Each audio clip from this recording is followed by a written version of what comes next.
favorite character is the Apostle Paul. See, Paul tells us in 1 Corinthians 9:24 that isn't it obvious that all runners on the racetrack keep on running to win? But only one wins the victor's prize. Yet each one of you must run the race to be victorious. A true athlete will be disciplined in every respect, practicing constant self-control in order to win a laurel wreath that quickly withers. But we run our race in such a way to win a victor's crown that will last forever. And for that reason, I don't run just for exercise or box like one throwing aimless punches in the air. But I train like a champion athlete. I subdue my body. I get it under my control so that after preaching the good news to others, I myself won't be disqualified. Paul knew what he was talking about, because then when he got to the end of his race, he tells us in 2 Timothy chapter 4, I fought an excellent fight.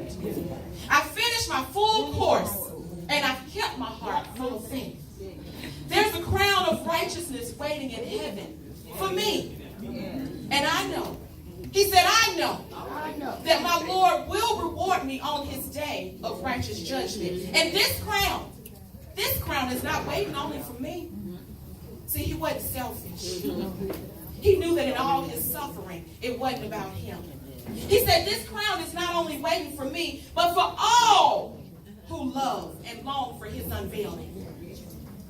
Now, all of these scriptures are designed to inspire and challenge us to keep punching back every time life knocks us down. We should walk away from these scriptures empowered because we've got what it takes to dust ourselves off, to sprout up and launch forward and finish the race strong. So our focus will be on Paul and his scriptures as he writes before he gets to the end of his race. And as he endures, he gets a glimpse of his reward up at the end. And he says, and here's our emphasis, but we run our race. Not everybody else's race. He said we run our race to win a victor's crown that will last forever.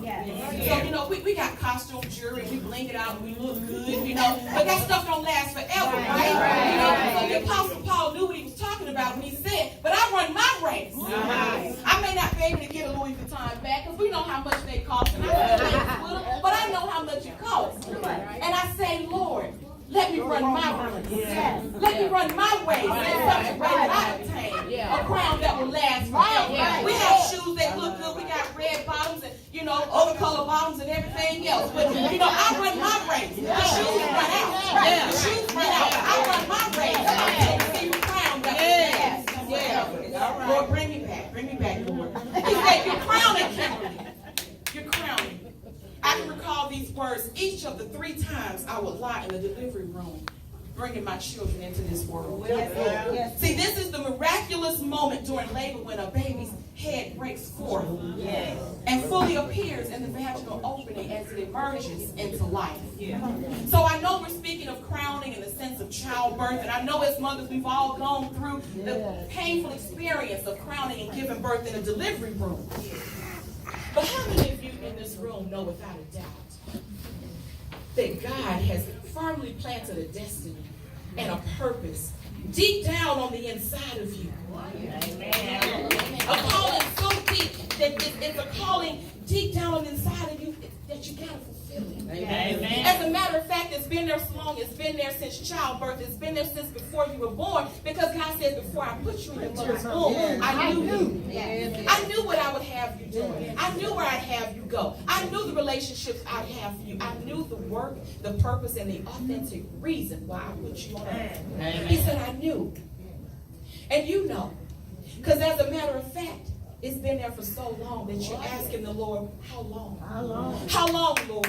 When is it my time? When will everyone get to see the best me that you've created me for? When will everyone else get to see the gifts that you've placed on the inside of me? When will everyone else get to hear the voice that you hear roaring between your ears every day when you know there's a lion on the inside of you crying to come out? Amen. How long, Lord? When will I get this? Amen. So let's go a little further. We're going to learn a little bit more about the crowning stages of purpose. So doctors tell us that as you push, your baby's head may appear. But after the contraction is over, it'll withdraw. and withdraw from view again. Have you ever felt like sometimes you take one step forward and two steps back? You know, I think there was a song came out one time, 2 steps forward, 2 steps back. You know, you feel like you're getting close to birthing your purpose and walking in your dreams, but then you go through a divorce, or, you know, the child gets locked up in prison, or the child gets sick, or you get a doctor's report, and it just feels like, Lord, I was almost there. Why do you keep pulling me back? All right. But once you see the head, doctors say, and it doesn't slip back in, that's crowning. See, once you get to that stage where both you and your purpose are in agreement that we can't simply go back there anymore. There's no other choice but to move forward. People have deserted you. They drug your name through your blood. You've lost the job, the spouse, the house, the cars. You've lost it all. But purpose begins to whisper, and then it begins to shout forward. I said purpose is today shouting forward. You have no choice but to agree and to push forward. Once crowning begins, your baby's arrival is imminent, so doctors say. See, once crowning begins, your purpose is imminent. It's being exposed whether we like it or not. This baby is coming. They see your changes, like it or not. This baby are coming. You can't go back to who you used to be because this baby is coming. You can't change back and hang with the same people because this baby is coming. Things you used to do don't work no more because this baby is coming.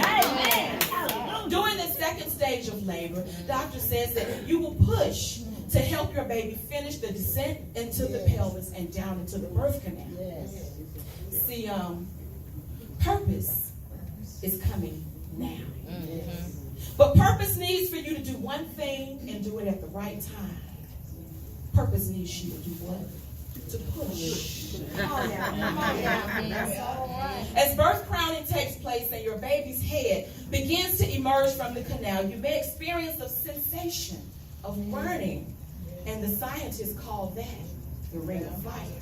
Is there anybody in the room that knows what it's like to be in the ring of fire? To know what it feels like when all hell is loose, breaking loose around you? They're talking about you, the job is acting, the children are acting crazy, the house don't make sense, the bills to do.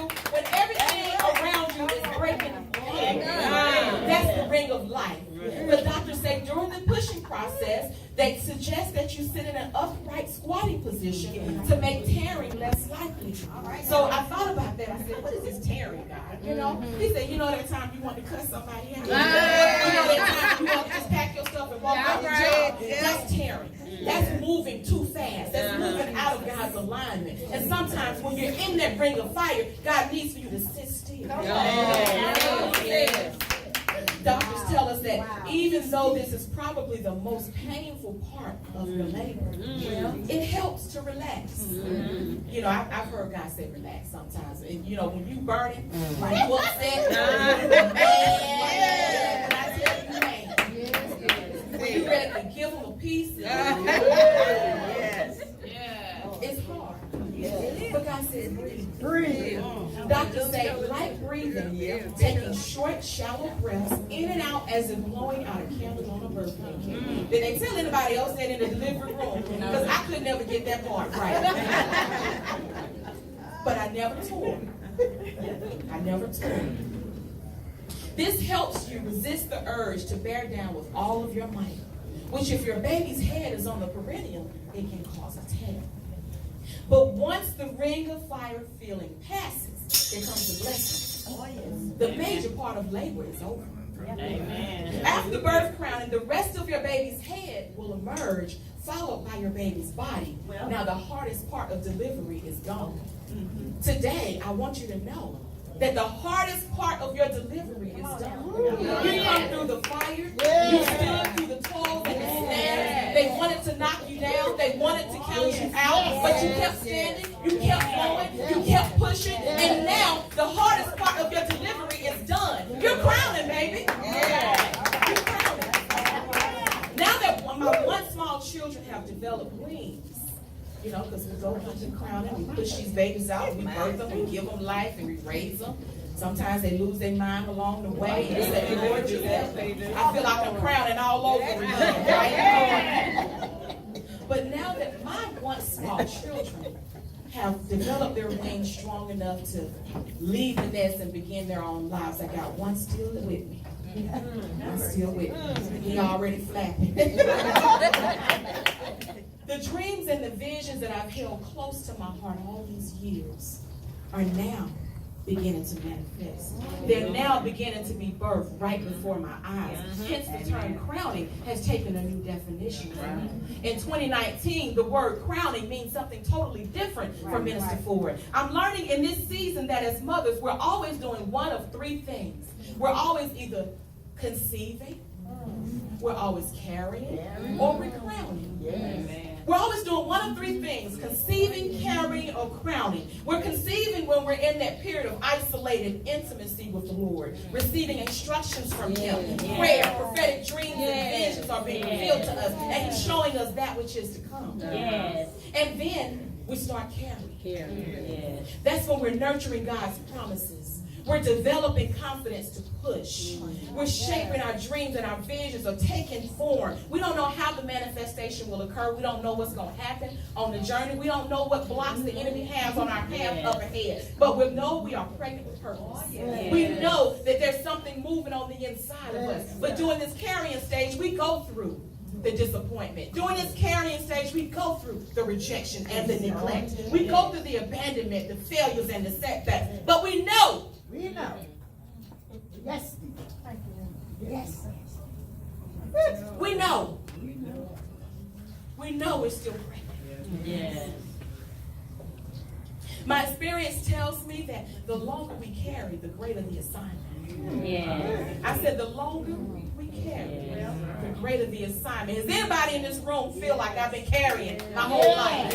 Anybody else in the room that knows that your purpose has not been revealed to everybody else yet? Is there anybody else in the room that knows that there's a greater me on the inside of you, but you just haven't seen it? The world hasn't seen it. There is something greater deep down on the inside of me, and there is a day coming when I can't hold it back. It's time to push. See, the doctors tell us to, obey your natural urge to push. But right now, I'm in my natural urge. Anybody else in their natural urge to push? So here are a few definitions for the term crowning, and I've covered them, but I want to recap here. One, crowning is the miraculous moment during labor when a baby's head breaks forth and fully appears in the opening prior to emerging. Two, crowning is forming the triumphant culmination of the effort or endeavor. Three is ceremonially placing a crown on the head of someone in order to install them as the monarch. And four is to declare or acknowledge someone as the best, especially at a sport. Is there anybody else in the room that says, I'm the best baking that cake? I make the best pound cake. I make the best lemon cake. I make the best whatever. I cook the best ribs. Can't nobody do the budget like me. Anybody else that's, I'm the best educator. I'm the best facilities manager. I'm the best operation. I'm the best customer service rep they got in the house, right? So you are crowning. So now that we understand the aspect of spiritual crowning, birthing purpose and destiny, I must make sure that I go back and talk about the carrying phase. We've got to talk about carrying because, like I said, some of us carry a lot longer than others. Can I share a quick story with you? There was a girl, a teenage girl, who had spent most of her life on the move. Aunts, cousins, friends, grandparents. She lived in over 10 places from the time she was born until she finally graduated high school. Many times she'd come home from school or work and find her things packed in black trash bags. And she didn't have time to stop and cry. She didn't have time to throw a fit because it was time to go again. And she felt like it's never fair. It's just not fair, God. She could never understand, why don't they love me like the other kids? What's wrong with me, Lord? So she developed a very intuitive spirit. She learned how to discern when it was time to go. We can tell when the people around us tired of us.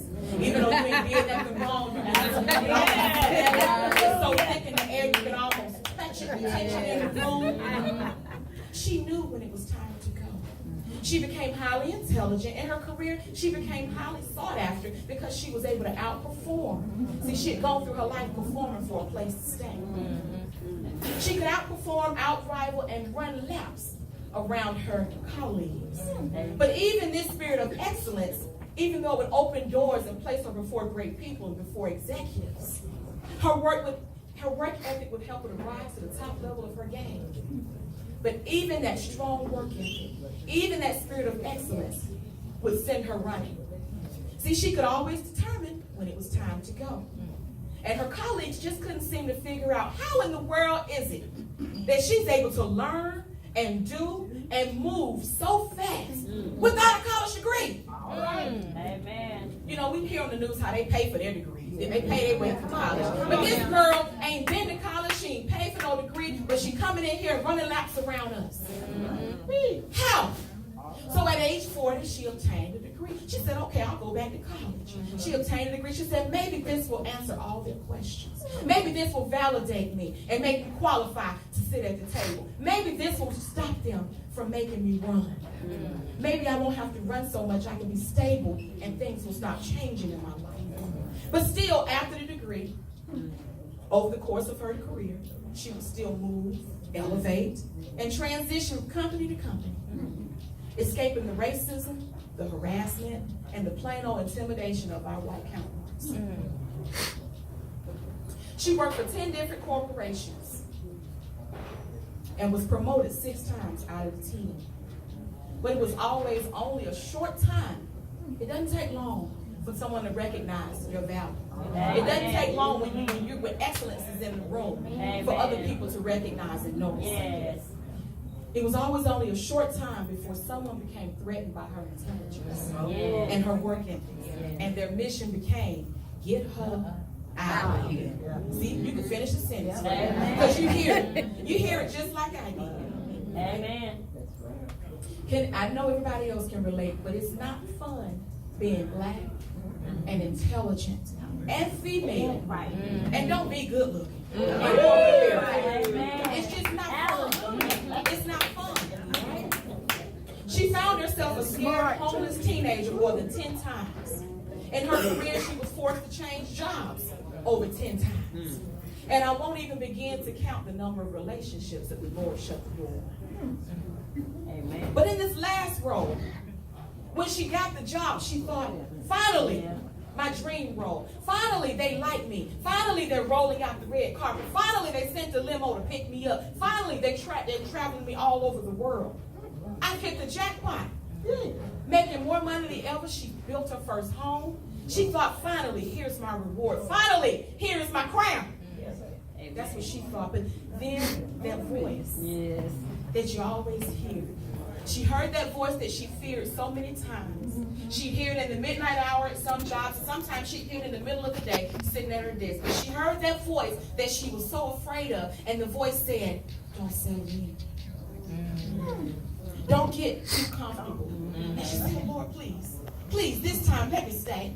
Please make it right. I'll do whatever. Just let them like me enough so I can stay. It was like the little girl in her was still crying. Please, Lord, let them like me such that so I can stay. But assuredly, after only 6 months, she identified what would be the king cobra. She knew it was too good to be true, she thought. And then her director became disengaged, the harassment ensued, and then the fangs began to be exposed. By month 10, for no valid reason, the breakdown began. Angry, disappointed, and hurt, she got down on her knees and she asked the Lord, why? Lord, why won't you allow me to settle in one place? Why do you keep moving me, Lord? His reply, Kimberly, in order to obtain the crown, you simply must keep moving forward. This is the race that I've carved out for you. Whether you like it or not, you've got to move forward. Yes. So keep moving. Keep going. Lace up your shoes, tighten up your belt, pack your bags, and keep moving. So in tears, I got up off my knees praying right before that final call with Human Resources. And I already knew what the outcome would be. It was time to move forward. People thought I was crazy. They said, girl, you have lost your mind. They thought I was reckless. And they said, what are you going to do? You just built that pretty house. What are you going to do? But Jesus said, my sheep, they know my voice, and a stranger they will not follow. Amen. See, when you have a relationship with the Lord and you know that it is Him that has brought you through many toils, when you know that it was His voice that snatched you out of the lion's den time and time again, then you know His voice when He says, this time, my daughter, we're going that way. We're going that way. We're not going where everyone else tells you to go. We're not going where it makes sense to go. We're going that way. And when everybody else is saying you've lost your mind, that's okay. Because God said go that way. And that's what I did. That's where I am right now. I'm going that way. All right. It's time to walk in your purpose, ladies. This is your season. You're crowning, so let's go. When you know the voice of the Lord, you can simply trust His instructions, even though it doesn't make sense. But the doors will begin to swing open. You may not know what it looks like on the other side. You may not know what obstacles await you on your path, but you're going to run this race. You're going to run this race because what you do know is that because He said, let's go, you will make it to the other side. What you do know is that because He said, start running, there is a crown on the other side. You will know there is a crown. So start running. Because the enemy wants to stop you. The enemy wants you to quit. The enemy wants you to throw in the towel. The enemy wants you to stay in your depression. The enemy wants you to fall on your face and say, woe is me. Oh, well, I guess it's over. I guess I'll bake a cake and die. But the enemy wants you to stop. And God says, no, keep running. I've got somewhere for you to go. I've got somewhere for you to be. You're still pregnant. So I came all the way from Loganville today. That's where I drive from when I come over here to visit with you guys. But I came all the way from Loganville today to tell all the mothers in the room, look at your neighbor for the third time and tell them, you're crowning. Now push. Give them a little push on the side and say, you can't go back. Now push. You come this far. Now push. Your crown away. Now push. Keep going. Keep moving.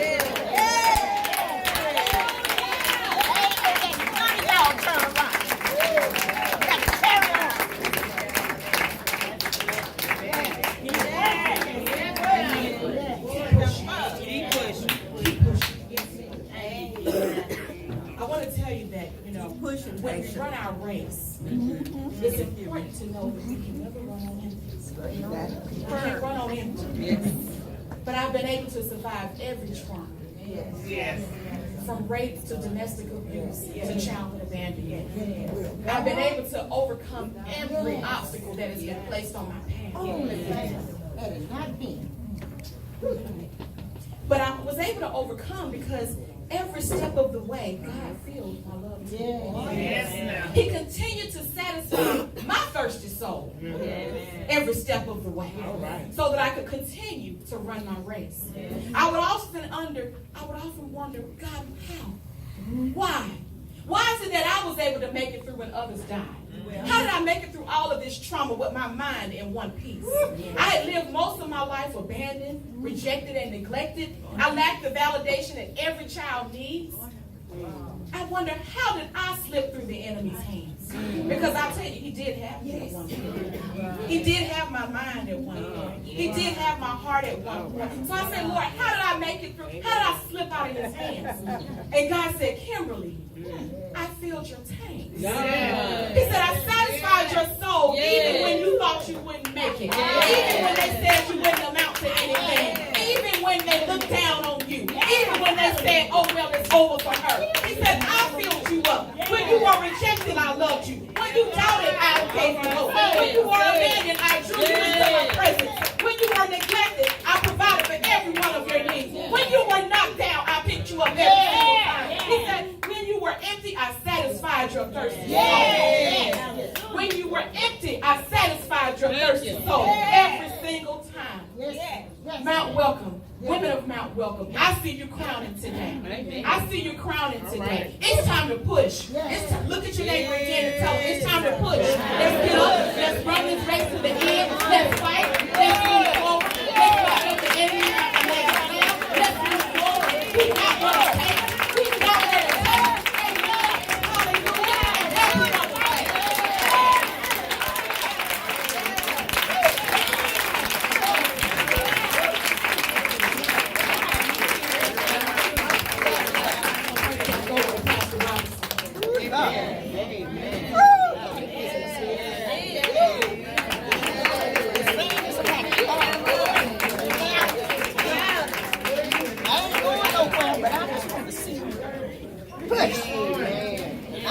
right there with you. Great job.